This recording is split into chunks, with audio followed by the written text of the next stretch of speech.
Thank you. Yeah, if you want to hit the next slide.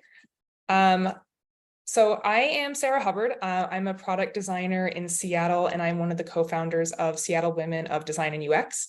I am seeing a lot of familiar faces and names from the community, but also tons of new people joining us today. And so I'm really excited to have you here. Seattle Women of Design and UX is a community that myself and my co-founder Karen Willey built about six years ago. Yeah, 6 years ago this summer.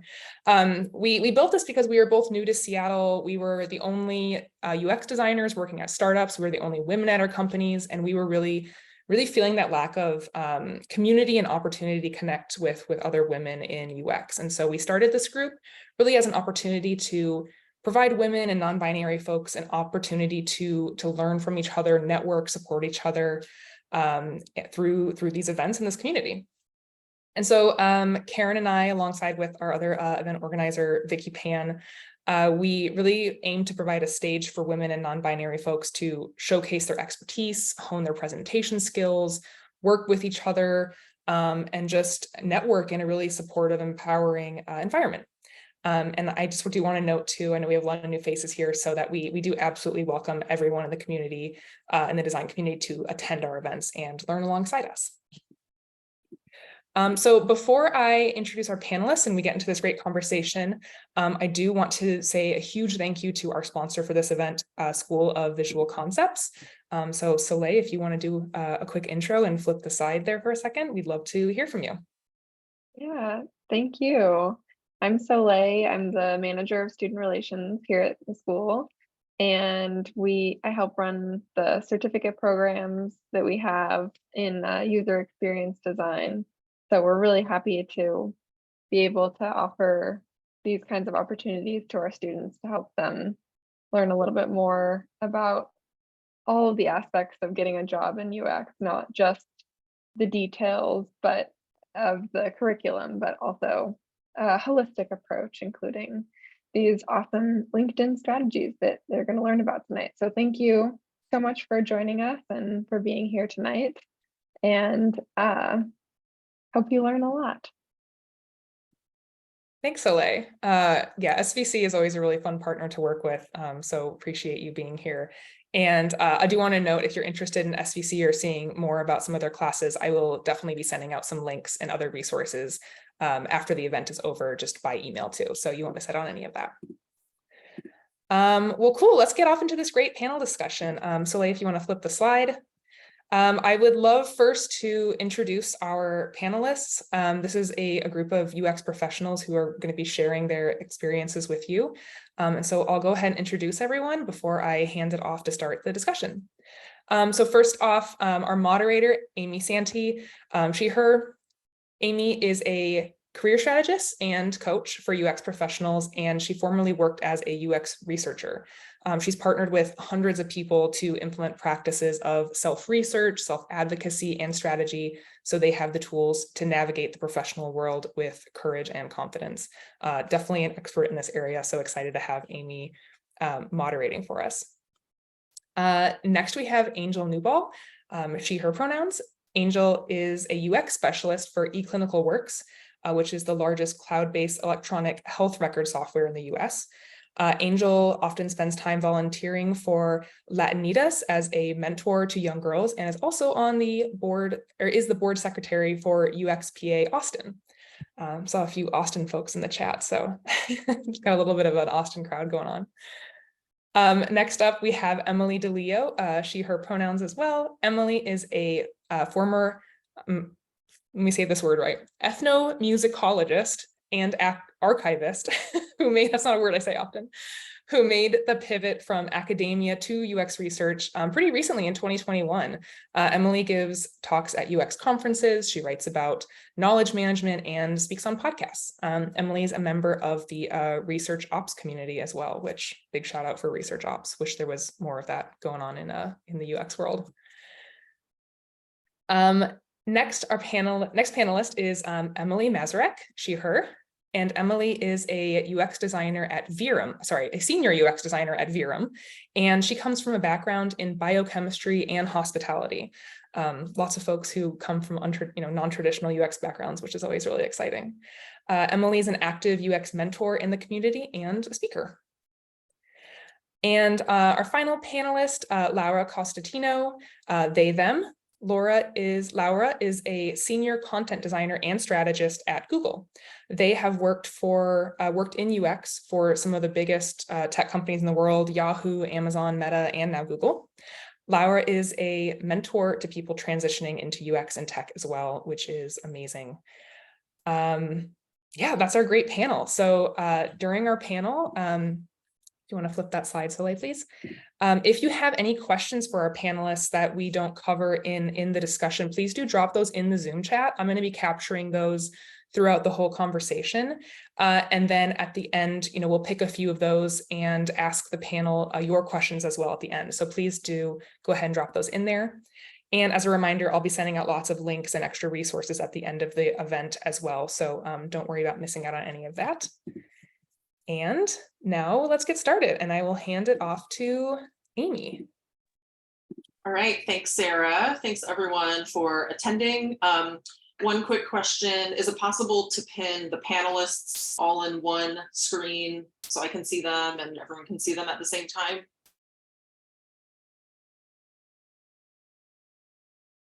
I'm just seeing like a whole screen, like Brady Bunch style. So I'd love to be able to focus on the panelists if possible. The answer is yes, and we will do it. Yes. Cool. Okay. No worries. I'm going to go ahead and jump in. I have a little bit of an introduction. So we've been planning this event for several months now, I think since March. It's LinkedIn strategy, using it as part of a job search and career development. That's a topic that I have been speaking on for a few years now, I think like right before the pandemic started, and giving talks at different meetups, workshops and things like that. I've also been using LinkedIn for 13 years, and that seems like a really long time, but I've learned a lot about the platform and have tried to, make the most of it for my own career over that period of time. Often when we think about LinkedIn, we think about it as a place to find jobs, a place to have a professional profile and make some connections. But it is actually a lot more than that. There's a lot more to leverage on the platform than those kind of cornerstone features.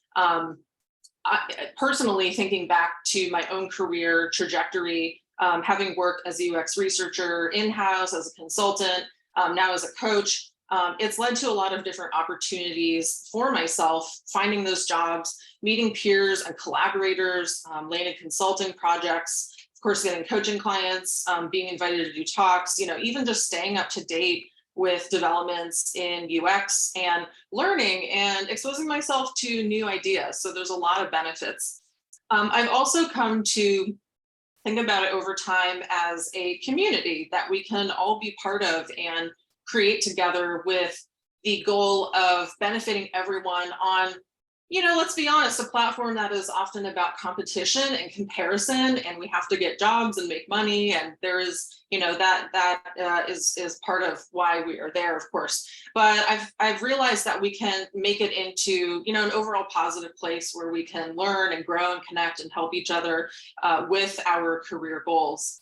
And so, again, it's something that I encourage job seekers or people who are just thinking about their overall short, medium, long-term career strategy to incorporate LinkedIn into this, in addition to those standard activities like networking, your professional materials, finding and applying to jobs. And especially today in this very volatile job market, more people looking and fewer jobs available, I think it serves, it's an even more crucial component to that than it ever has been. So a couple other things I want to mention before we jump into the panel discussion. There are kind of two groups of people who use LinkedIn, because a lot of people don't. Two groups of people who use LinkedIn that I like to kind of compare and contrast. One is people who, again, use it for finding jobs. They have the profile. Maybe they use it similarly to other social media platforms by following folks, liking, commenting maybe every now and then, just scrolling the feed, kind of lurking. Then there are this other group of people who approach LinkedIn in a more intentional, holistic way to get the most out of it. And they leverage the platform and design their experience in a more curated kind of way, curating their feeds, posting interesting and relevant content, engaging with the community, and expanding their network in a very organic sort of way. And so this is exactly why I have invited these particular panelists. I have known them or known of them via LinkedIn for a number of years. These folks I have observed to have a very masterful approach to LinkedIn to achieve their particular career and job search goals. And they will be talking more about those shortly.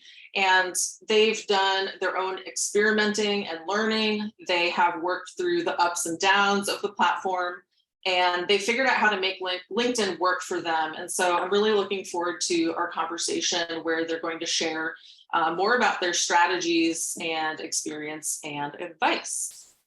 So the first topic I'd like to start with basically just a quick round robin and have each of our panelists give a brief rundown of what got you started on LinkedIn and how you went about using it for your career goals at the time. And so Emily M., I'd love to have you kick us off. Yeah, for sure. So for the record, this was never my plan to be posting regularly on LinkedIn, but it's kind of blossomed into that. I'm a bootcamp graduate, and following the program, there was a career services that was offered, and I was just kind of dying to get my hands on any kind of advice where I could, differentiate myself and set myself apart from the competition. And I was like ready for the advisor, like, tell me all the secrets. And he's like, this is what you got to do. Post on LinkedIn. And I was legitimately pissed off because the program was super expensive. And I just felt like I needed a lot more support than that. And that was just like, yeah, go do it. But I was like, whatever, if this is what he says, I'm going to give it a try. And it's kind of taken off from there. So I was basically using it to kind of, make myself stand out a little bit from other people applying for jobs. And I just really wanted to get that first job. Go with Emily D. Hi, everyone. It was not my intention to appear as if I was in a film noir shot here. The sun is going down and it's shining. So I was pretty new to LinkedIn about 3 years ago when I pivoted from academia, higher education. This is generally not a tool that is used by the folks in that industry field. And I think for me, it was really, I'm also an anthropologist, ethnomusicologist, which is essentially anthropology of music. But just finding myself in this kind of new world, this new industry, and seeing how people behaved and how people interacted with each other. And LinkedIn was the perfect place to do that. For anybody who's coming to UX from a different field that doesn't use LinkedIn, this was very helpful. And I think the first time I used it was when I started the pivot and I worked with Amy. She's like, go to a conference. I was like, okay, I signed up for an online conference. And then I noticed that everybody is networking in the conference, in the chat on LinkedIn. I was like, oh, so you kind of jump started my networking that way by saying, oh, okay, this is what I do. So I'm like, it was very fast, right? Looking up all these people and see who they are and then connecting with them. Hey, I'm at the conference. I saw your talk. It's like kind of supercharged my networking. So anyway, I'm super happy to be here. I'm going to try and, talk about my experience to those of you who maybe aren't as familiar with having a presence on LinkedIn.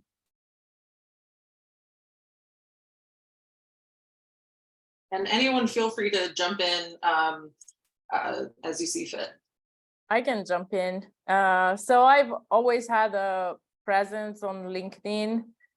I'm a little bit, I don't know, detail oriented that way. If I am on a social media, I need to have an account that looks good.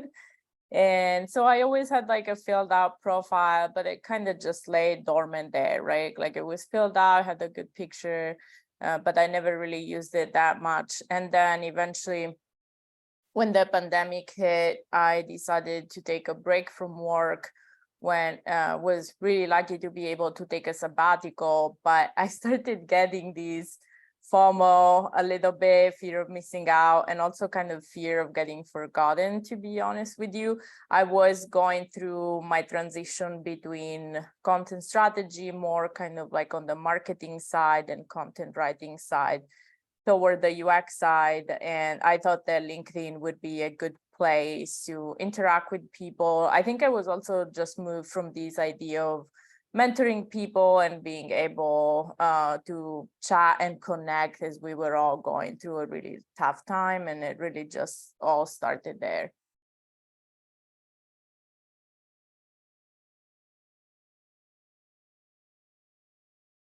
I guess I can jump in.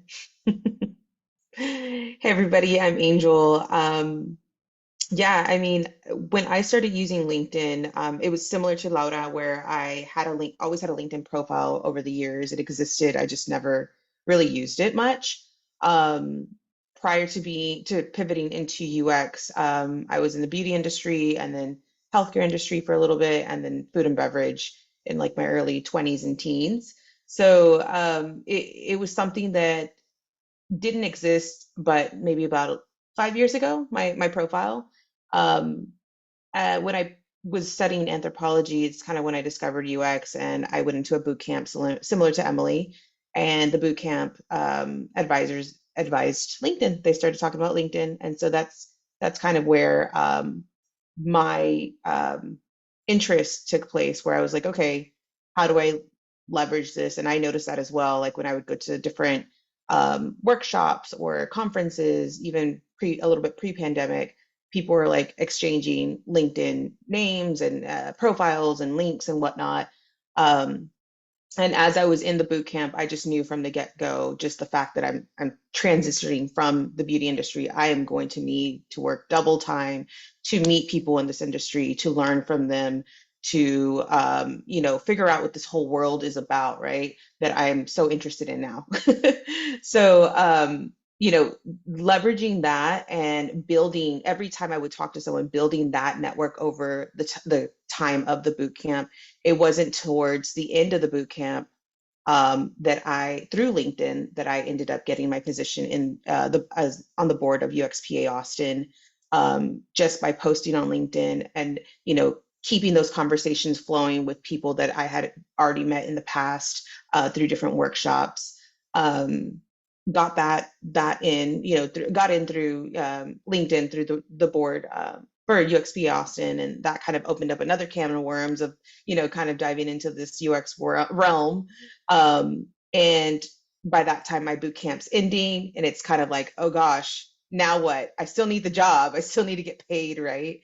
And that's kind of where I gave myself really hard deadlines to use LinkedIn. I decided to get a premium account, and I said, from this time to this time, I will have it and I will use it to my advantage, because I know you get certain amounts of emails and whatnot, that you can leverage.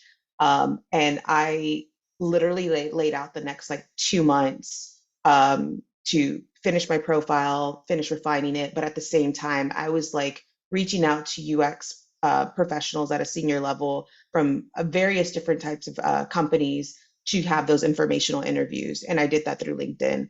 I would, I paid for the premium. I immediately was practicing my interviewing skills, if you will, where I would reach out to them and ask them for no more than 25 minutes. And I personally, after the call, I would give them a $10 Starbucks card. Like I had my little budget, and I was like, this is what I'm going to do. And I would do like 3 or 4 a week, and I would learn from people and just let them talk to me about their way and how they got into UX. Long story short, as I was doing that, I would just put myself out there on LinkedIn and create these really creative little posts on who I am, what I had to offer. And from there, someone took the bait and I'm in. But yeah, very powerful tool. And that's when I first found out about you. I saw your, Yeah, they were yeah, very creative. You used Canva, like you were one of the early adopters of Canva in my mind, using yeah, that to kind of pitch yourself in a more visual sort of way. yeah. I'm curious, and I'd love to go, have everyone talk about this. And again, just jump in whenever you'd like. Angel, like, how did you kind of realize that you wanted to get more into putting yourself out there with posts, sharing about yourself, talking about your job search, using Canva? Like, what was the light bulb moment, or how did you start doing that? Well, during that time, I also created a UX Instagram profile where I just told myself, I'm going to start creating a little bit of content and just kind of sharing my journey of the boot camp itself and who I am with other UXers. Like, this is a profile that I'm going to open. Every time I open this account, I'm going to learn anything, everything UX, because that's all I'm going to follow. Like, if a family member requests me, you're getting denied. Like, this is all I want to see. So with that, I was kind of like creating little bits of little content on Canva. I started to kind of do that. And I decided to just do it on LinkedIn one day. And I was like, you know what? I'm going to, instead of typing a generic post on LinkedIn with just text, I'm going to create the stat or the note in a Canvas post. And I added my picture. And I just kind of wrote it in like a letter form, like, hey, network, I'm so and so. This is where I'm at. This is what I know. This is where I'm looking to head. And I would sign it future UX researcher. So I didn't realize how much attention it would get, and that wasn't my intention at all. But it took off. I got so many people in the comments. People were commenting for it to trend, and that's when eClinicalWorks, one of the team leads there, he reached out to me and says, it looks like you have some transferable skills that we could really use, and reach out to me. And I had other people reach out to me from other companies as well, and that one just kind of stuck, right? So I had that experience in the healthcare industry previously, previous to my beauty industry life, and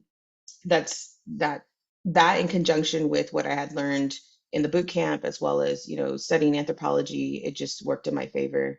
But yeah, it wasn't planned, so I guess that's the beauty behind it.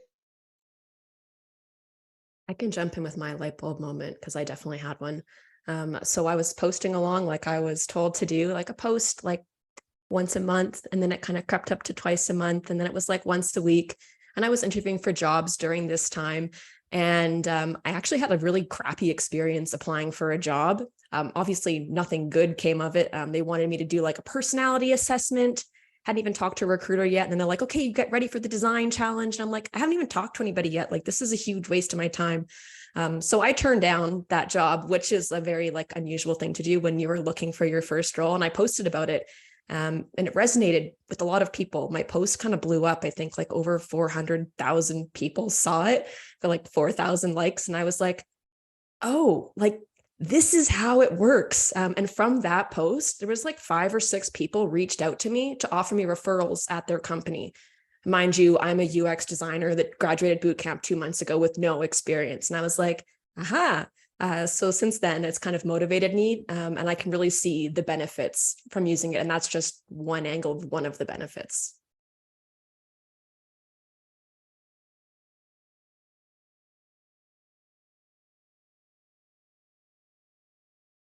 I was going to say, Emily, Laura, I have examples in my head of when, of all your great posts. So yeah, I'd love to know more about your light bulb moment when it came to starting to post stuff.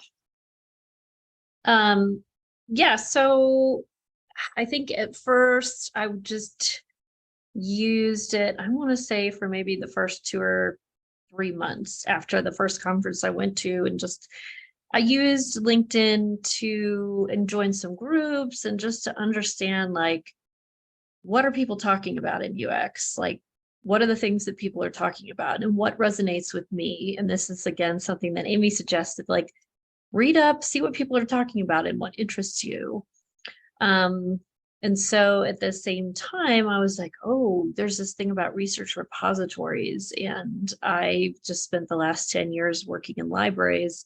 And the more I read about them, I was like, oh, well, yeah, this is like a perfect kind of, I have a lot to say about this, right? Because this is library science, right? This is librarians and archivists talk about access all the time. Like this is our daily lives. So I just wrote up something small on Medium. I think why UX needs archivists. And I was like, okay, people are talking about this thing. So then I kind of dropped it into LinkedIn, and I wasn't even on the job market yet. I was preparing to be, but then that so many people read that article and liked that post and shared it around, that someone who wasn't even in my network contacted me and said, "Oh, we need you to work for us." And so I had a very unique first job experience where I just didn't have to even go on the market. So I was just like, wow, well, that was kind of magical. And I remember you got that job in like a week, and there were other people interviewing, and the recruiter was like, well, like, the manager wanted you, like, even though all these other people interviewed. So I was just very impressed by that. Well, yeah, you're a good guide. Good guide there. You made it happen. I kind of want to add to that, Emily. Something similar happened to me as well, where as I was posting those posts, those bait posts, where I was like, hey, anybody need me? This is what I do. It literally took me 7 weeks of, applying and interacting with people on LinkedIn to get that one individual who reached out to me from eClinicalWorks to say, hey, we want to talk to you. That was literally the only interview I had and was hired within that time frame. It was just really weird how it happened. Very uncommon. Even though I was just applying places, nobody was actually reaching out to me or calling me back to do the interview. It wasn't, but when I started to do it through LinkedIn and speaking directly to people through the comments is where I kind of got more traction, if you will. But that was literally the only company I interviewed with and got hired with. So very grateful for that. Yeah, I mean, so if we kind of, take a step back out of these experiences that we've had, I mean, so for someone who is, transitioning into UX or into corporate or into industry or whatever you want to call it, I mean, this is somewhat unusual, right? Like, Amy was very adamant. She's like, you can send out resumes, but you're probably not going to get any response when you just send a resume cold, unless you know someone or have some, you should do these things as you kind of a holistic approach to like job seeking. And I think that's, someone who's new to this or academics, that's their first instinct is just to like, oh, I just need to send my CV around. No, you need to get your ideas out there so that people know who you are and see that like, what you're passionate and interested in, like from the get-go, right? That's just as legitimate way to job seek as it is to send a resume, and probably better and more efficient. Yeah. How about you, Laura? My story is a little bit different. I actually got a lot of attention on the post that I made when I left Amazon. And I can't fully remember honestly what it was, but I think because it had a big sort of like name brand in it, it got, I don't know, a few hundreds of likes. And that just kind of got me hooked, to be honest. I was like, well, people respond, people are actually reading, they're interested in what I do. And, I kept going, and I do think in my case, I would say the growth of my account is being very organic. I never had any so-called like viral posts. You know, some are better than others, but I know, you know, people, I have like friends who were, I know actually I have a friend, his name is Bill, and he's also in content design. And one time he posted a picture of his niece with a duck mask on her head. And I don't know, it was like something during Halloween. It was like totally unrelated to his job. But the post went like super, super viral. And he was just like, this is the most useless thing ever. Like, I'm getting people contacting me that like are absolutely like not interested, right, in what I do or whatever. So that they say, you know, sometimes that's not as important as getting the people that count, right, on your account. And adding to what Emily and Angel said, when I mentor people, I often tell them finding a job, it's kind of like a perfect combination between, you know, that perfect encounter between the skills that you have, the super, super niche skills that you have, and the niche skills that your employer is looking for. We are all UXers. Granted, I might do content, you know, Emily does like UX product, Emily and Angel do maybe more research or a combination. And, you know, for me, it's like that's not even it. Like, some people and some employers are really looking, have you worked in ads already? Have you worked in education? What is your specific experience in education? And so I think, you know, a profile can only say as much. And granted, in my case, I'm lucky. I have some big, again, name brands that I can use, but oftentimes is also about, you know, what is that really, really like unique, you know, and it can be really more than one or two, right? Like, some people are just like amazing at content audits. And I do think those things count. And so sometimes like posting about your unique expertise can be super valuable, especially when you're trying to break in. In my case now is a little bit harder because you know, I've worked in the industry for a while. I consider myself a generalist. I have a lot of interests. So, you know, that's kind of the thing for me now. But every time I post, I think, what is the thing right now, right, that's like interesting to me? And at the moment is AI. I haven't posted a lot on it, but that's the thing that interests me at the moment. You know, everyone has an opinion on that, but I expect, Laura, that yours will actually be like well informed and interesting. So I'll look forward to seeing that post. You know, it's so interesting to me to see the theme here of transitions and how LinkedIn can really serve a purpose at any point, but especially when you're in some kind of transition between companies or jobs, from academia or boot camp or nails, you know, beauty industry to UX, like all of these different kind of transitions we're making and the value that it can bring for that. Something else about a transition, especially if you're coming from non-tech world or non-industry, or, you know, you haven't really been on LinkedIn and you're like, what is this all about, is jumping in and learning the culture of LinkedIn, the language, like how to participate effectively. And so, you know, there is a little bit of a learning curve there. And I know, Emily D, you have talked about coming from academia into industry, into UX. And I'm curious, how did you kind of decide, like, all right, I feel comfortable enough to engage, to post content? Like, I'm curious, did you have any thoughts around like being scared of doing that? And like, how did you have that confidence?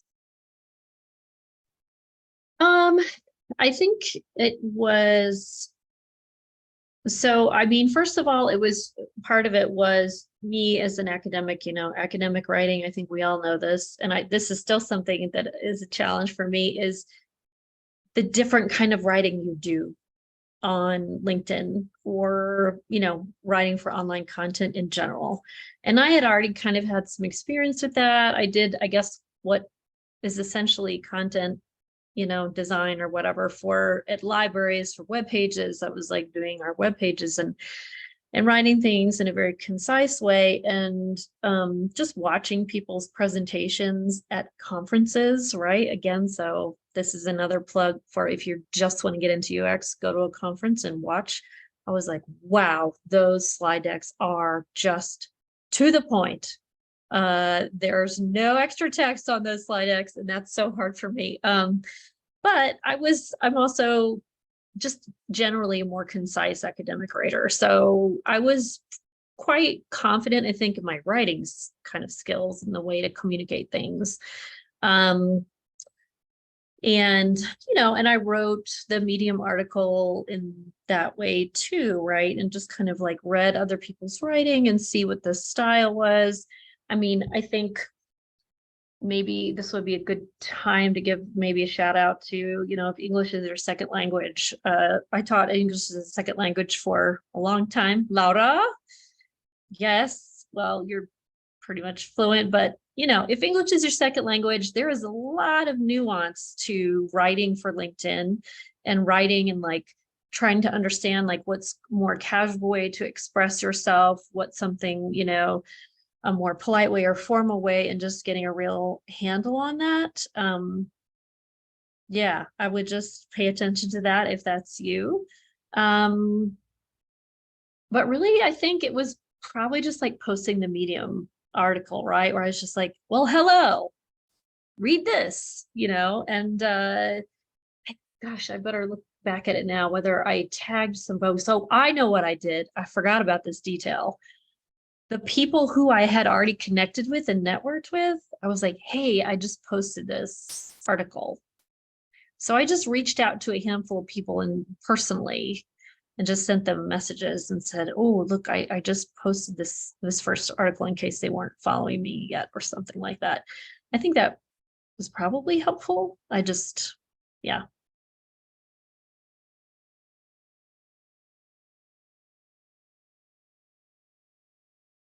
Curious about anyone else's experience with getting past any internal monologues around like, I don't have anything to talk about and I'm new to UX, or perfectionism, or just any of these other things that are so common that come up for us, especially women and non-binary folks and people of color who might have these things going on. So yeah, can anyone else share experiences around that? I have thoughts about that. I think the easiest thing, and I know we all chatted about this before, so hopefully someone else has something else to add, but I'd say the easiest thing is commenting on other people's posts. And you gotta do your work, right? You have to know who the people you look up to are in your industry. So I could tell you, even now, people I look up to in my niche of the industry in particular, in UX in general, Amy, I've followed you for a long time. Emily, I've followed you. So that's how you start building community in my mind. We all have opinions, we all have experiences, all experiences are valid. You don't have to be an expert because you're still experienced at something. And commenting, I think, is the, easiest, maybe less scary way of doing that, of adding an opinion, adding, some color to something, adding something personal. I would say that's probably the easiest way to start. Plus, when you're on LinkedIn, a comment kind of functions as a post when it goes into a feed, right? And so it actually feeds into that algorithm pretty squarely. So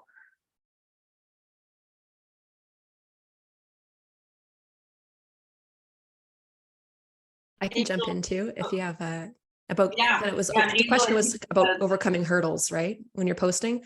Exactly, just confidence or getting yourself to do it. Yeah. So in general, my confidence, even as a designer, was low. I had just graduated my boot camp. I was, doing it full time and I was fully immersed, but there is really only so much I felt that I could learn in 12 weeks. And to be starting a new role was really scary.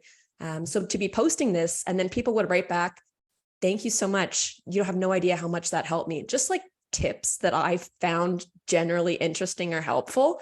And it's like, oh, people appreciate what I have to say. And then before I knew it, like people started seeing me through this different lens where I was like an industry leader or an expert, which could not have been further from the truth.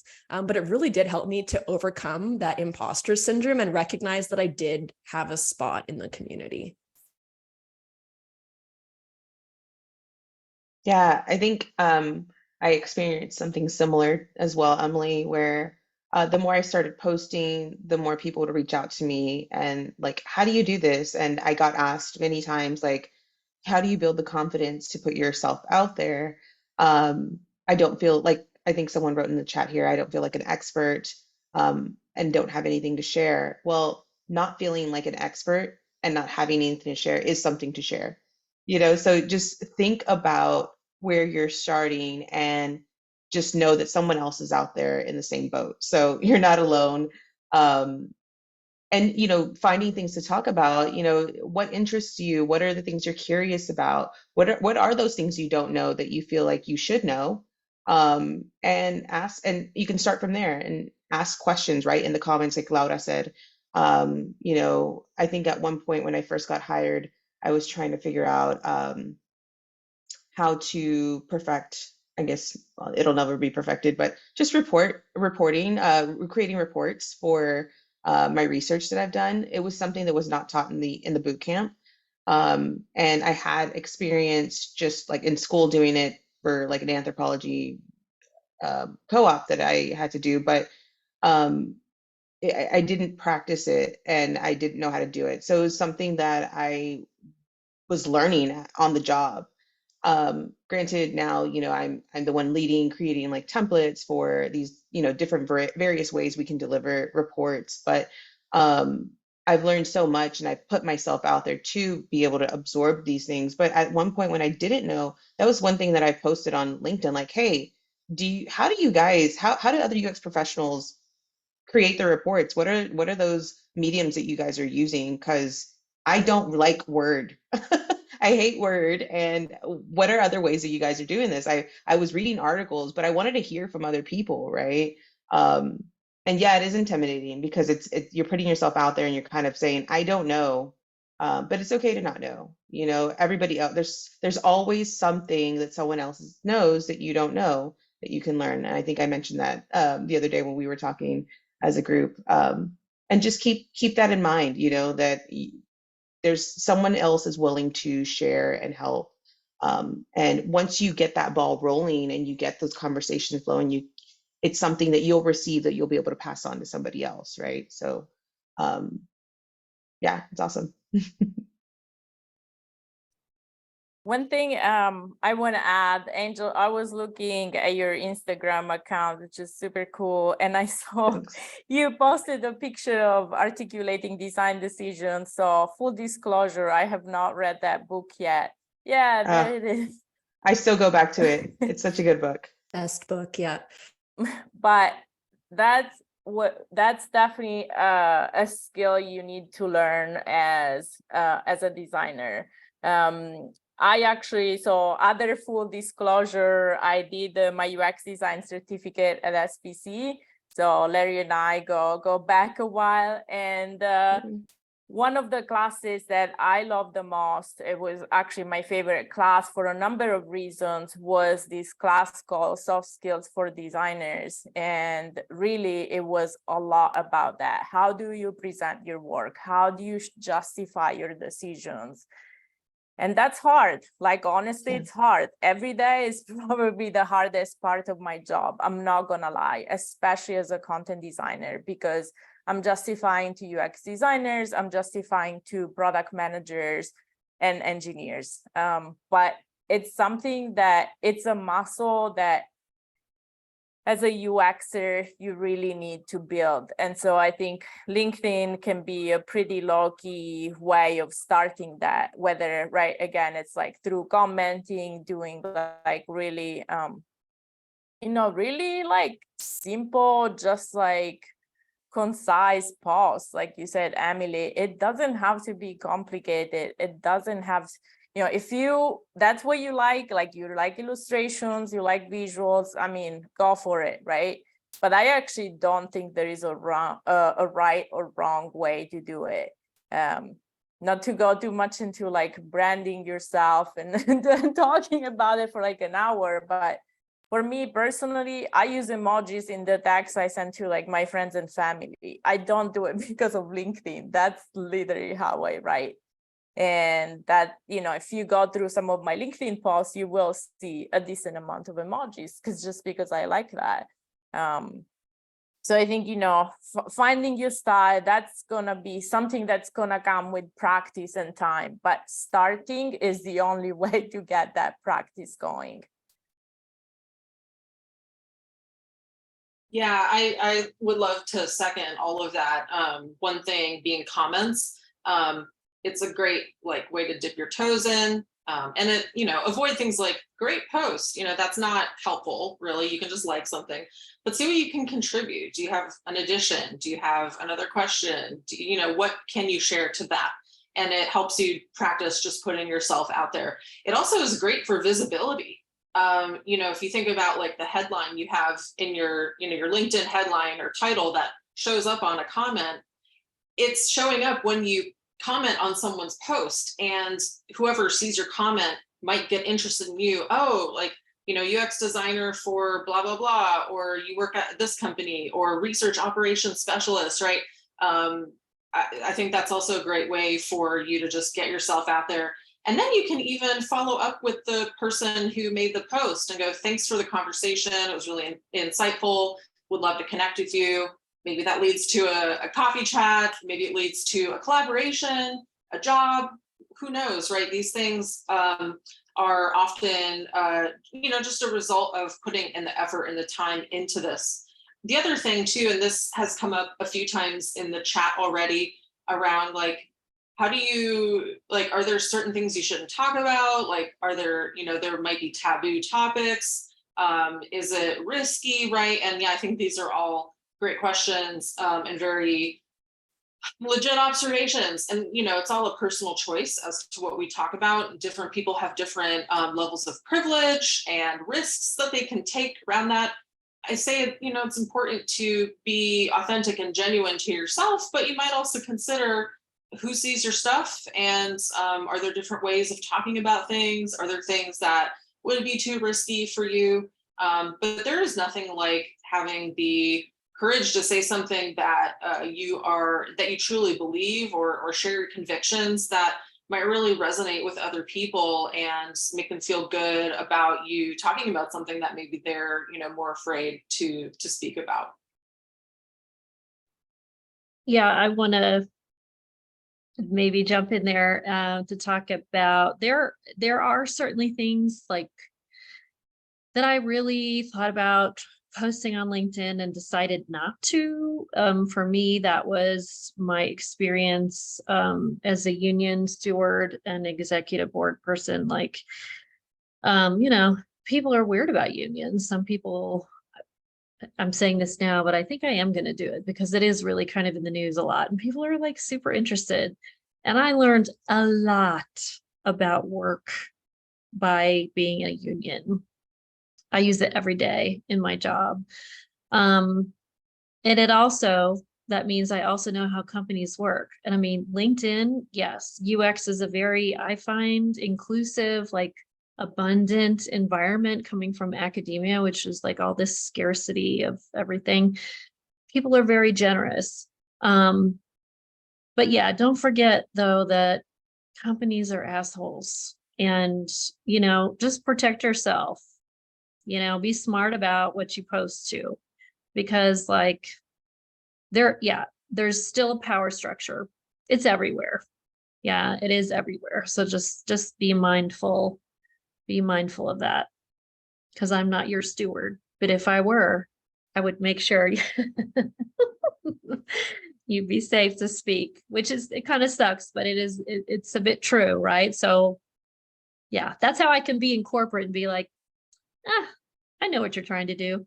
I'm going to try to remember your voice saying that before I make posts, because I will share one of the few embarrassing stories where I have humiliated myself on LinkedIn from posting something that I shouldn't. So this was when I was first starting out. I already mentioned I had that post that got a lot of attention. And meanwhile, I was already interviewing for a lot of jobs. I was having lots of phone screens pretty consistently, getting to second round interviews.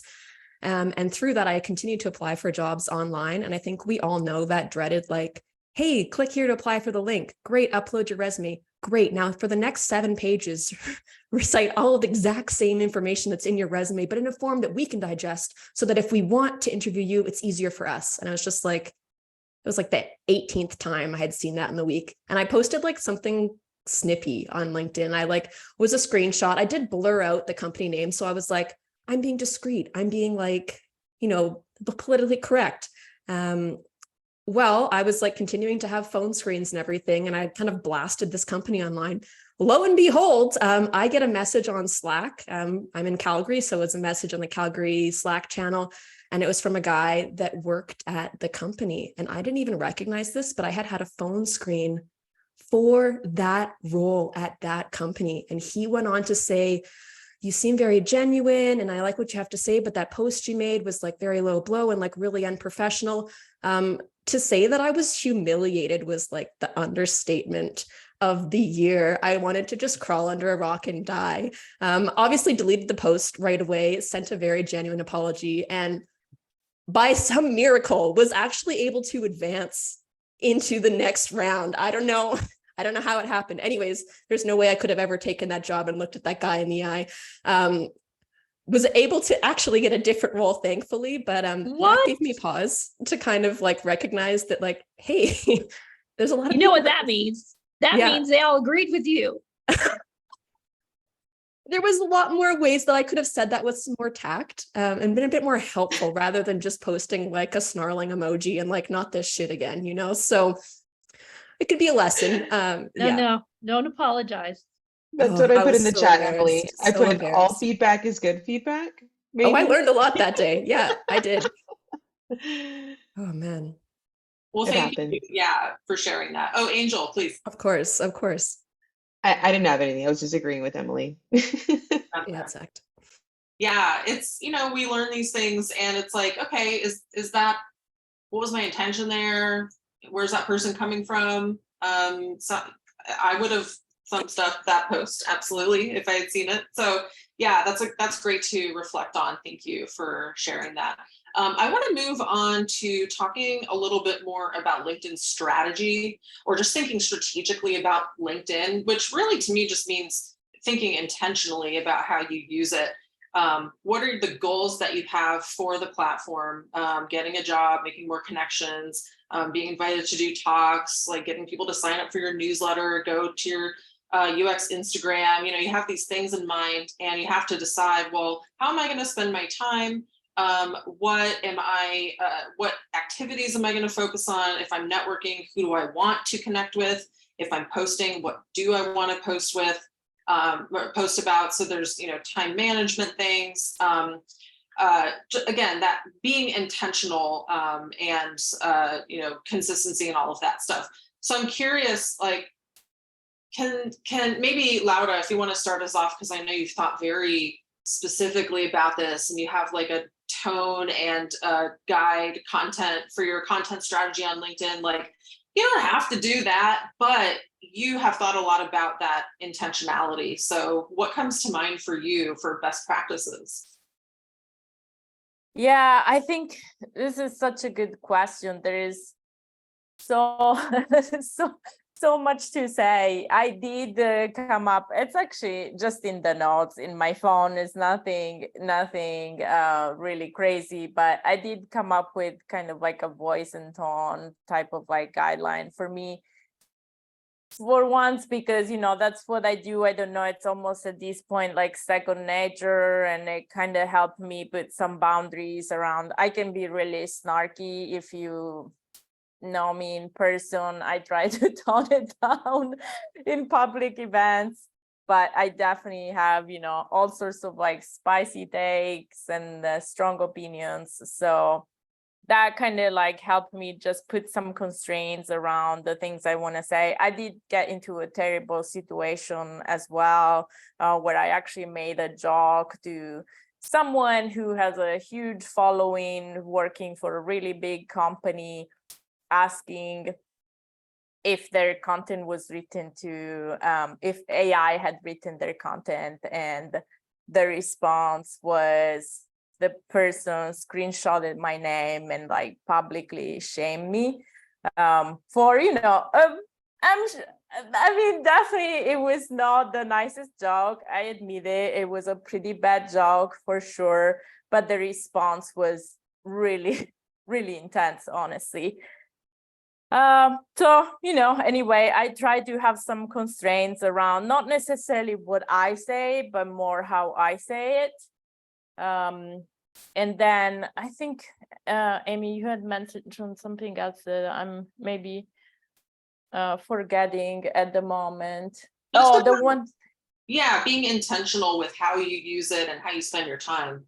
Yeah, the other thing is, the recommendation, if you're interested becoming a little bit more of like a content creator on LinkedIn, is to be consistent. So at the very least posting maybe 3 times a week. But again, that's where, if you're really, really interested in it, I'm not saying, please everyone start posting 3 times a week. Absolutely not, because the other face of that, it can become a lot of pressure. And so, part of me writing that document was also kind of thinking through what are my goals. And the issue is, the goals constantly change. 2 years ago, it was finding a job. Right now, I'm still thinking about it, to be honest. And part of it is probably, going on panels, like becoming more of a thought leader in the space eventually. And this is something, again, speaking about spicy takes. I think LinkedIn should have a better system for people to monetize their content, because the platform lives off of us that post on it. And granted, we get benefits from it. We get recruiters seeing us, but I still think, LinkedIn could find, I think, like better ways to like reward the people who spend the time more directly without going again too much into it. Yeah, that may be, if I could just say something about intentionality and that, posting on LinkedIn is labor. Just don't forget that it is labor. And so if you are intentional about it and you're really thinking about it, then, you're not going to spend 5 hours thinking of something to post, right? Like, it's LinkedIn, right? So this past few months, I kind of dropped off, right? And I was like, I got laid off in February, I had a death in the family. I had to move my family to another city, 2,000 miles away. And I'm like, you know what? Fuck this. I'm going to take a break because I have to. Right. And so and I worry about it. I was like, oh, am I going to disappear? Will people think like this is maybe not a good idea because I don't have a job right now? And I was like, nope, not going to do it. Right. LinkedIn doesn't trump my, my life. So I think there is that aspect too, to just kind of understand it in that way as well. Yeah, maintaining balance, knowing if it's cutting into your life in a unhealthy way, if you're finding that I've struggled with that too. Even earlier this year, I had a rough patch of about a month where the algorithm was changing and I wasn't getting as many like conversations on my posts, and I was getting very frustrated trying to figure out what was going on and, do it according to what I thought the algorithm was, finding legit now. And it was very frustrating. I ended up wasting a lot of time. And as a business owner, that's not helpful, but as anyone, it's not helpful. We have limited time and capacity. And I really had to pause and go, Amy, what's important about this?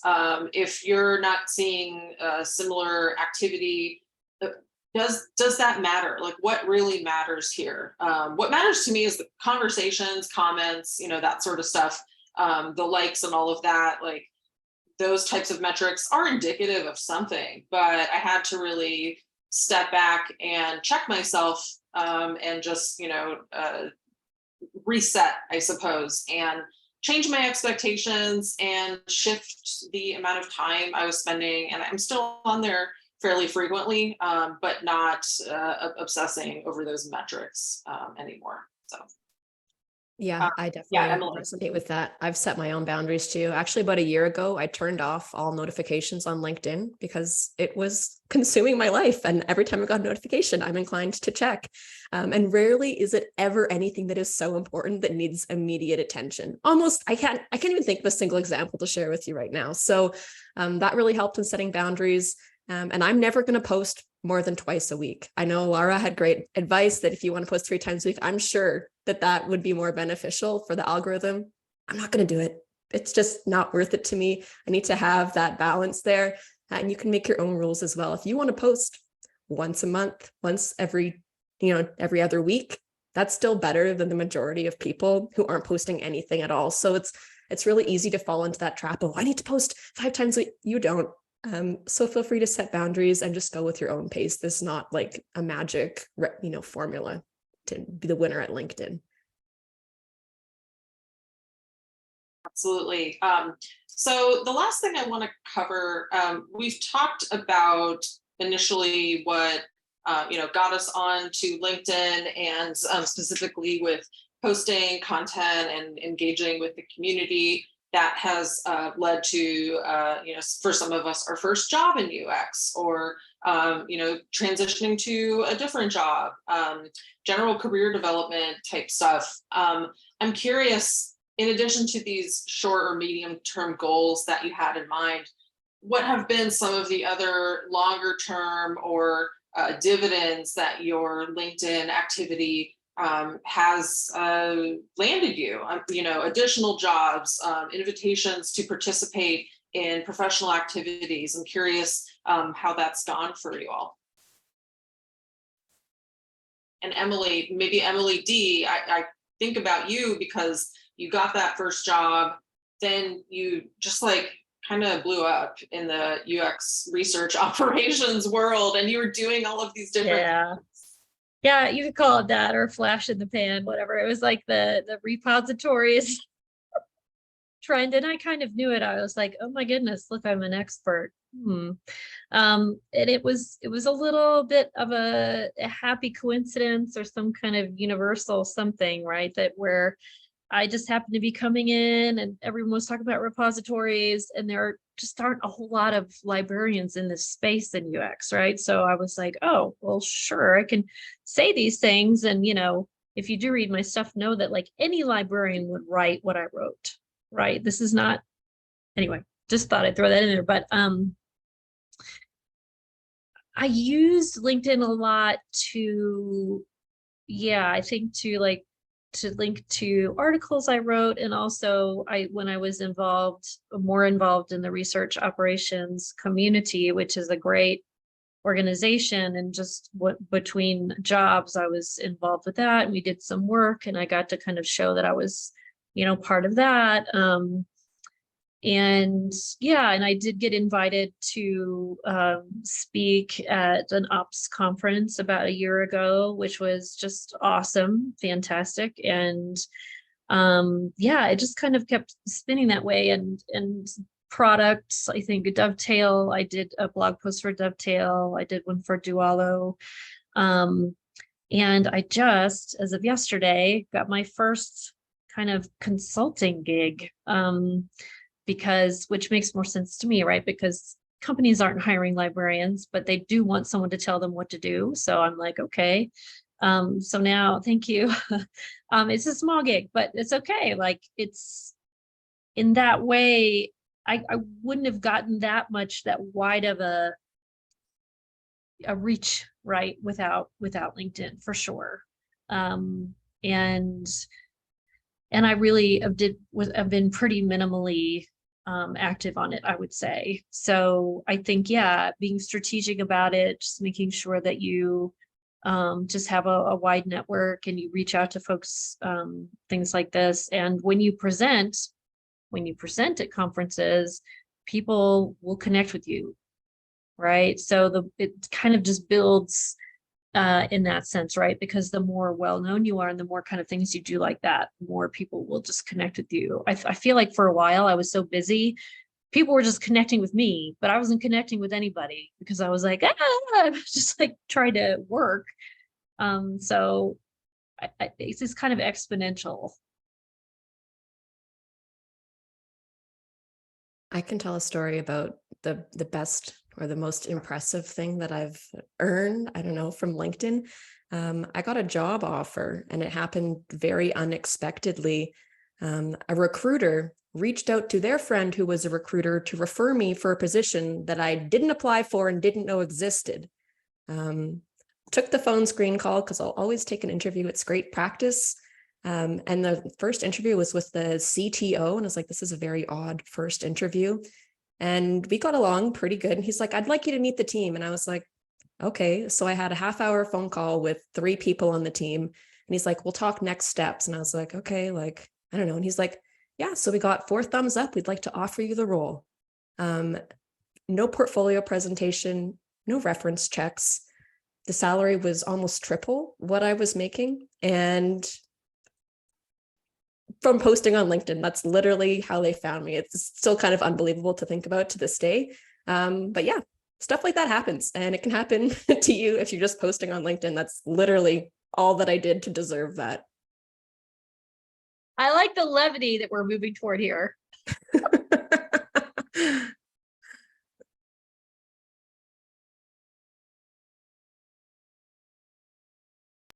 Angel, Laura, any last thoughts you want to say about the, as Emily said, the exponential impact of your LinkedIn activities? Yeah, I just wanted to kind of add on to what Emily said and George's comment that, you know, it can just happen so fast from one point to the next where you just don't know what's going to take off. And personally, that's the exciting part. So.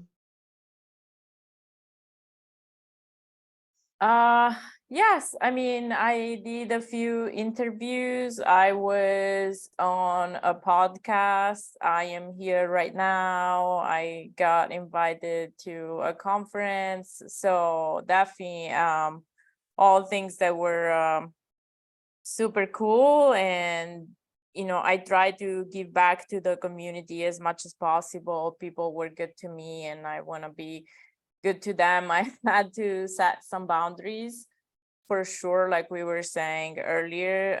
But overall, I would say, yeah, it's been a pretty positive experience. And I do think, you know, granted, again, I had the background already, but I definitely know that the recruiter who contacted me at Google had seen my LinkedIn. And yeah, every time, well, not every time, but in professional situation, it does come up fairly often where people are like, oh yeah, I saw your LinkedIn. Oh yeah, I remember your name. And I, you know, saw someone like, again, I'm sure there are people who are definitely better than me at telling you what your title should say and like all those types of like tips and tricks. But to me, it's just kind of also a little bit like, you know, be who you are. You're not gonna be different once you start your job, right? Like to me, LinkedIn is also, and job search even more so, is like dating, right? Like you kind of at some point probably, you know, it's probably better if you are yourself. You don't want people to think you're someone else. Absolutely. Yes. And here we are today. And it's all because of LinkedIn. LinkedIn plus the fact that you're all badasses and awesome and do great work and people love you. So it all comes together. I'd love to move to the audience Q&A. We've gotten lots of great questions. Hopefully we've addressed some of them as well during the conversation. So Sarah is going to go ahead and do that. Before we do that, I am going to paste a link into the chat. This is just a basic sort of couple page document of resources that we've put together related to LinkedIn posting and content. You'll find links to the panelists' LinkedIn's, and feel free to connect with all of us. There's a couple of other resources on there about like the algorithm and some LinkedIn experts that you can follow. So feel free to check that out. And, I'm actually going to add a little section in here where if anyone else from the audience has some resources they would like to add, or people they think are really awesome on LinkedIn that do a great job with content and engagement, I'll make a little section on that here for people to add stuff as well. So I'll hand it over to you, Sarah. That's awesome. Yeah, and I will be sure to share that link out in my follow-up email for everyone as well. So you'll grab a copy of that then too. So I have a couple questions from the Q&A. Frankly, you answered the vast majority of the questions that were asked in your discussion, which was really awesome to hear. But I'll just go ahead and ask a couple of these that weren't, specifically covered, and then would just love for any of the panelists to jump in. So Jessica asked, what are your tips for getting like followers and engagement and catching employer attention when your current connections aren't necessarily people who are able to provide that? There's a strategy that you could use, and I may or may not have used, but I would look at the people who liked or comment on my post, and you can view the post analytics, and it will actually let you filter by job title. So you could filter by senior, director, lead. Those people would be probably pretty smart to send a message to and ask if you could connect and thank them for, liking your post. I was going to mention a suggestion to look for those people. Like, just if you need to build that, just go into stalker mode and look for the companies that you are interested in and look for those people, and add them, send them a little, a statement, hey, I'd love to connect, and don't just add a little blurb, and find those people, and see if they're willing to be part of your network. This is where the concept of strong and weak ties comes in. So if you think about like social network theory, your immediate ties, your first degree, maybe second degree connections are your strong, but then beyond that are weak ties. Those are the people you want to be able to reach.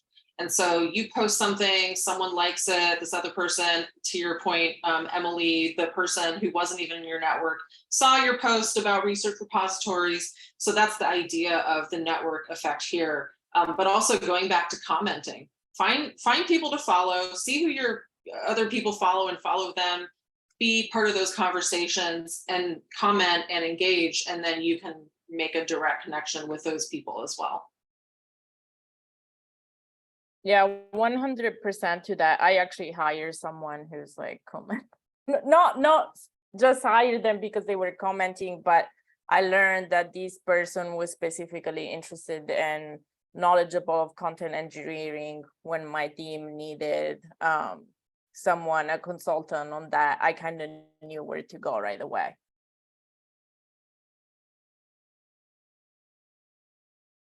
Wow, commenting is great advice. You don't have to be creating the original content yourself to really get yourself out there. That's awesome. So related to that, then, do you have a recommendation for when to just follow someone versus message them versus connect and then message them when you're not already connected to someone that gets the best response for you?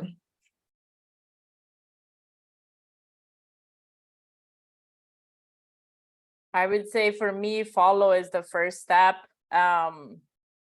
Most people who are active have probably turned their profile to have follow, like mine is follow instead of connect.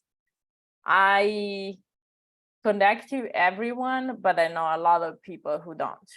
And I would say start with following unless you have something, honestly, I hope this doesn't sound terrible, but like really interesting to say, because at this point I may connect with you, but that might not mean I actually have the time to engage. And that's the unfortunate reality of life. I think we are all very busy. The more we grow in our careers, the busier we get. There is plenty of places for mentoring and relationships that are maybe a little bit deeper if you connect with me, but I don't really have a sense of who you are. I've literally become friends with a ton of people, but it's been literally step by step, right? Start commenting again, going back to that, right? Seeing that we have similar interests. It's really a building for me. If you're trying to talk to a VP of design somewhere, it may be hard. Let's face it. If you're looking to talk to these people, ADP List is a great resource. You can search on there the title, VP of Design, see who has open availability in their calendar. You can start to build an organic relationship that way with some actual FaceTime. Then you can start to make those connection requests as well. Very good chance someone will accept your connection request when they actually know who you are as well. That's a great tip to see if they're on ADP List too. Awesome. My final kind of set of questions for the panel is really kind of around like formatting and other places you post. So first part of this is, do you have tips on the way that you format your posts, like length, using emojis, using carousels, or a specific style that seems to have a better engagement result?